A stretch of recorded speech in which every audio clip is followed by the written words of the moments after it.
دو دفعہ کورٹ میں ملاقات کر رہا ہے اپنے بچے سے، اور اس میں بھی پہلے وہ کیس کرتا ہے، وکیلوں کو ٹھیک ٹھاک پیسہ کھلاتا ہے، فری پھوکٹ میں نہیں ہوتا یہ کام، وہ لمبا چلتا رہتا ہے۔ وہ نوٹس عورت کے گھر میں جاتا ہے، 3-4 مہینے تو خاتون وہ نوٹس وصول ہی نہیں کرتی ہیں کہ جی میں تھی نہیں گھر پہ۔ 4-6 مہینے کے بعد جا کے کہیں نوٹس وصول ہوتا ہے۔ 6-7 مہینے تو باپ کے ویسے ہی گئے، اس دوران بچہ ویسے ہی بھول جاتا ہے اپنے باپ کو۔ عدالت یہ کرتی ہے کہ خاتون جو بچے کو کورٹ میں لے کر آئے گی یا کسی ملازم کے ذریعے بھیجے گی، یہ خرچہ بھی باپ کے کندھوں پہ ڈالا جا رہا ہے کہ کورٹ میں لائے گی تو باپ کورٹ میں ملے گا اپنے بچے سے، وہ بھی مہینے میں 2 دفعہ،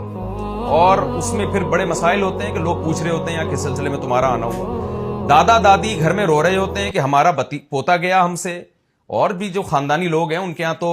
پھپھیاں بھی ہوتی ہیں، ان کے ہاں تو چاچے بھی ہوتے ہیں،